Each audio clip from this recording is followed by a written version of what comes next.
I'm Laia Reyes. I'm 26. I'm a web developer. And without ever applying for the title, I became the family fixer. The corner of the garage was mine.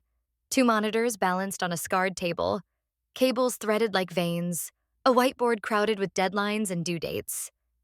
It was the only place in that house where I wasn't just someone's daughter or someone's sister. It was where I existed as myself. Across the table, my brother Nolan leaned back and smirked over his soda. Mom nodded, already aligned. His channel is growing, she said.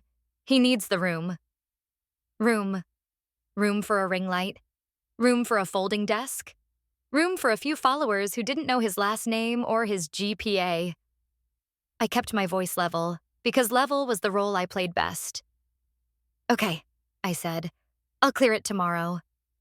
Something inside me bent at that moment. Not loudly, not dramatically. It creased and stayed that way. 3 years of late nights in that garage, 3 years of hunting bugs at 2 in the morning, pushing fixes live before clients woke up, signing contracts that paid for groceries, emergency repairs, and the furnace visit Dad swore he'd pay me back for. When Nolan failed another semester, the teachers were unfair. When I covered the transmission, Dad called me a blessing. And never remembered the amount. I stared down at my plate, slowed my breathing, and felt a quiet shift in gravity. Something fundamental had moved. They thought I'd argue.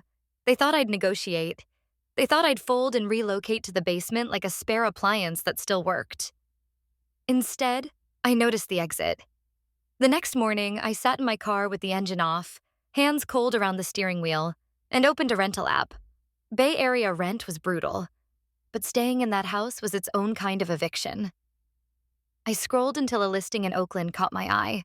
A studio, old floors, a big window, enough room for a desk and enough silence to think. First month, deposit fees, my savings $800. It wasn't comfort, it was freedom. I emailed the landlord with my credit score and active contracts attached. Her reply came back minutes later. Available today. Come see it. I started the car. The studio smelled like dust and lemon cleaner. Janet unlocked the door and stepped aside, letting me walk through alone. Sunlight poured across the worn wooden floors. The kitchen was narrow, the window generous. No shouting through walls, no footsteps waiting for me to solve something. I'll take it, I said. Back home, I didn't announce anything. I didn't threaten or explain. I started subtracting. Carefully, deliberately, and for the first time, without guilt. On Tuesday, I came home with only milk and bread instead of the usual groceries. Mom lifted the small bag and frowned. That's all? Budgets are tight, I said and kept moving. When the Wi-Fi hiccuped, I didn't reset it. When Dad swore at the printer, I didn't clear the jam. When Nolan asked for a ride to a networking meetup, I took a slow sip of coffee. The bus stop's right there. He stared at me like I'd spoken in another language. The house had always run on my invisible labor. Without it, everything began to sputter. Dishes stacked up, trash overflowed, missed payments surfaced. Dad's irritation bounced around the house, looking for someone to land on. At night, I moved my life out in quiet trips. Laptop, contracts, tool pouch. The notebook where I tracked every invoice and every family expense. Furnace, transmission, groceries, repairs. I even took the jar of spare screws from my workbench. I had built that bench myself, bolt by bolt, with my own money. Friday afternoon, Dad stepped into the garage holding a tape measure. Quick thing, he said. I sold your workbench. Guy's picking it up tomorrow. Nolan needs a real streaming desk. My throat tightened. You sold my bench? He didn't look guilty. He looked certain. You're moving to the basement anyway. Something inside me went completely quiet. That night, I booked a U-Haul for Saturday at dawn. I pulled my suitcase out from under the bed and packed clothes instead of cables. Saturday arrived too early. The U-Haul idled in the driveway. Dad blinked at it from the doorway. What's this? My move, I said, lifting a box labeled Client Files. Mom hovered behind him. Nolan's ring light lay abandoned on the floor. You're overreacting, Dad said. We're family. You have the basement. Family isn't a lease, I said, and the basement isn't a gift. In the kitchen, I placed a single sheet of paper on the table. 12 months of receipts. Totals circled in ink.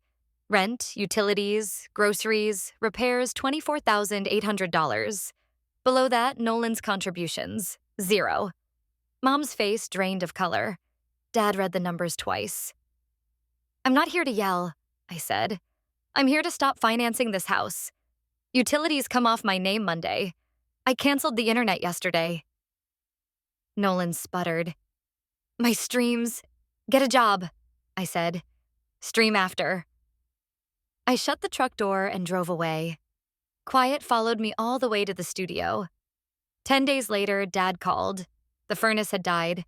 The house was freezing. They didn't have the money. What's the error code?